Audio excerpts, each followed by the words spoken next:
What's that story you've never been able to tell? I found out when I was 28 that my dad's side of the family had been in the witness protection program my entire life, and their names were not what I'd been told. Jesus, what are they hiding from? My grandma was part of a major drug bust in the 80s that ended up involving the entire family. They had to move across country and change their names. This is probably going to get lost, but I just want to put it out into the void. I'm a recovering drug addict. I dropped out of school but would still show up on campus to pick up drugs or meet people. I was sitting outside the cafe one night waiting on some pills. I weighed 100 pounds, soaking wet, and hadn't eaten in days. There was this girl in the honours program with me, when I was still enrolled, and we had many classes in that program together. She was a unique young lady. My friend and I bullied her in the past and didn't try to hide it. She walked by and asked how I was. I was clearly so sick. There was an awkward silence and she asked me if she could buy me some food. She took me into the cafe and bought me a cookie. I said thank you and we parted ways. I cried so hard that night. I was so overwhelmed with guilt and gratitude and shame. I never saw her again. That was about 8 years ago and I remember it clearly, down to what I was wearing. I don't remember her name, but I'll never forget her kindness. It was a bright moment in an otherwise sad time of my life. Wherever she is, I wish I could thank her. About 6 months ago, I was very close to suicide. I was actually about to do it, thinking about killing myself, and at one point I had agreed to myself that I would end it.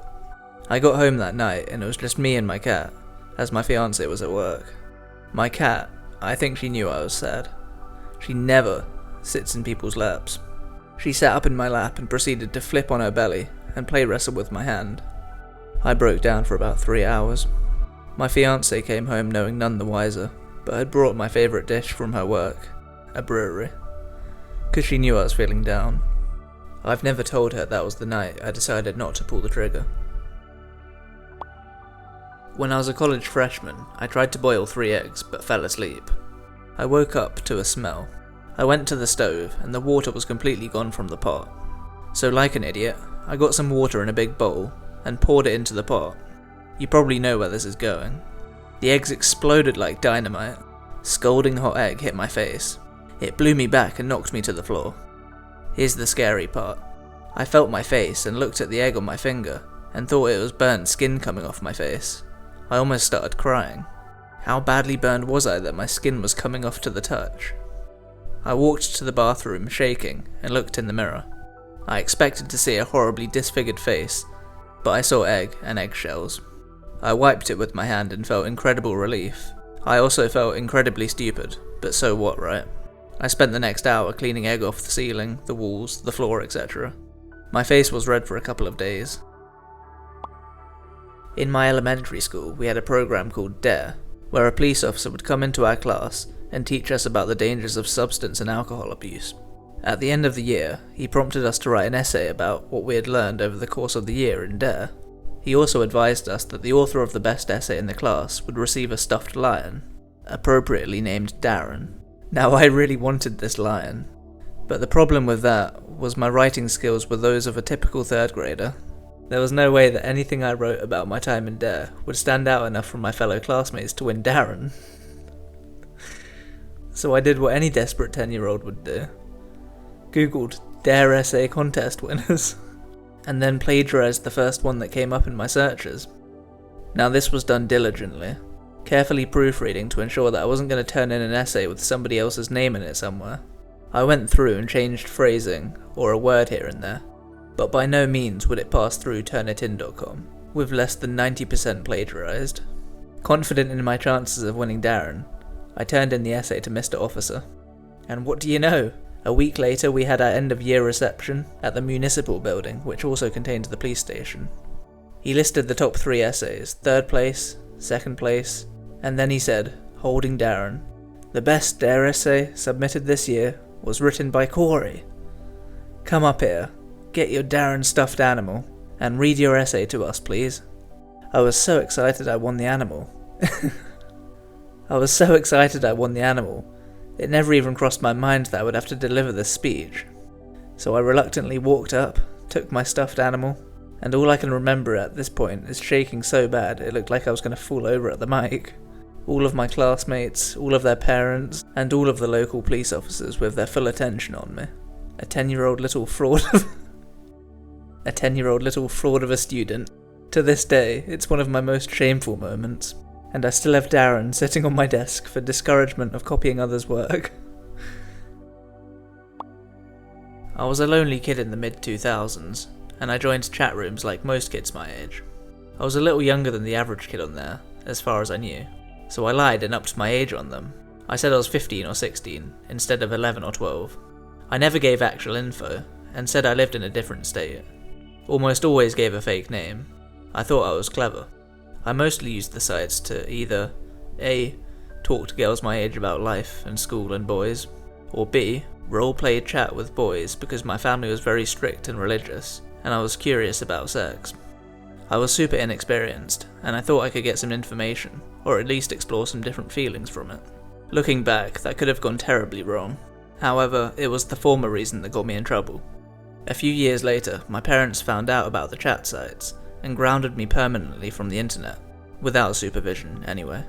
My dad got a call at work from an FBI agent located in our state, asking about me being his daughter and my email address. I had foolishly given a girl my email address and exchanged names and small talk before she asked to exchange pictures. She sent one first, and it was so weird it freaked me out into not sending one. The picture was so overtly sexual that I was just not interested. I forgot all about her after that. Turns out she was some 40-year-old child porn collector in a different time zone who was getting pictures from kids and swapping them around with other pedos. It was very complicated, but apparently a normal thing for those types of people. My email had been found in his computer, so they had to talk to us. Since I was still a minor, and I didn't reply with a picture, they weren't too worried about it. I wasn't much help, I don't think. I still refer to that person as her when I think about it, or when I tell someone like my significant other. The FBI lady called later to tell my parents he had been found guilty and sent to prison. I don't know his name, I don't want to. It definitely freaked me out for a long time. Back when I was in high school, I wanted to approach this girl on a bus, on my way to school.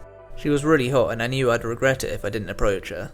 There was one big problem. There was a middle-aged lady seated next to her, and I couldn't talk to this girl with the lady right next to her. I had to think of a quick way to get rid of the lady. I got up from my seat, slowly walked to the row they were seated, and calmly asked the lady, "Excuse me, ma'am, could you please let me sit next to my sister?" Turns out the lady was the girl's mum.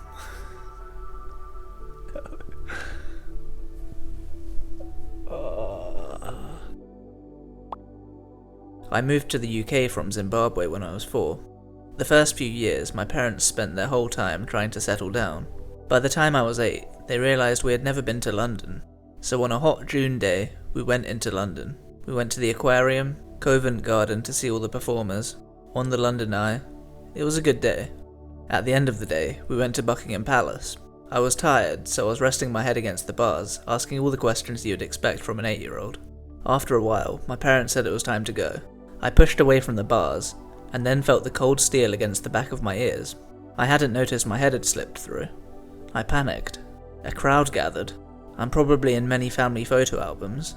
Even a horse guard came to see what the commotion was about. I bet he wasn't expecting to see a child with his head stuck. By then, I accepted this as my new home. But I couldn't figure out how I'd go to sleep with a spike on the floor. Luckily, an old lady had a tub of Vaseline in her handbag, and my dad was able to pull me out with my head smothered in Vaseline. I like to think the old lady was the queen. When I was in kindergarten, I fell asleep on the bus to school. No one woke me up. I wake up eventually, and the bus is empty. I panic, as any 5-year-old does, and run to the front of the bus to try the door. It's locked. It was parked in a KFC parking lot, so people were coming in and out of the building. I started wailing with terror, banging on the glass doors, snot pouring down my face into my mouth as people walked by and point at me. They mumbled and got into their car and left. By the time the bus driver finally came back out with her chicken meal, the entire door was covered in my slobber and tears. She instructed me how to open the closed door so she didn't have to put her meal down. I was still freaking out, obviously, and didn't understand. So she sighed, put her food down, and finally opened the door and asked what I was doing in there. She called the school and drove me there, still covered in snot. I remember walking into my class with everyone standing in line and hugging me one at a time. That's the cutest thing I've ever heard. After that day, they made a rule for all the bus drivers to get up and walk the bus back to front to make sure no kids get left sleeping. The time my mum needed to go back into the house to get a scarf. Because of this, we were held back and missed the bus by 10 seconds. That bus then crashed into a bridge at a very high speed because the bus driver had mental health problems. It was the closest I've ever been to death. I will never complain about my mum going back to get a scarf in my life again. When I was about 14, I found a slingshot in the woods. It was a pretty good slingshot that must have cost a fair bit, as it had a metal frame and a thick rubber sling. One day my friend and I were on top of a hill out in the countryside, and a jogger came running out of the nearby tree line. He was some distance away and below us. Without putting a lot of thought into it, I shot a stone just above his head. The rock went exactly where I wanted it to, but if there was wind, or my aim was off, or 1,000 other factors, I would have seriously fucked that jogger up. I muse on that at least once a week. I never see my friend, and we haven't spoken about it since it happened. Jesus, kids do some dumb shit sometimes. Thanks a lot for watching, I hope you enjoyed. See ya.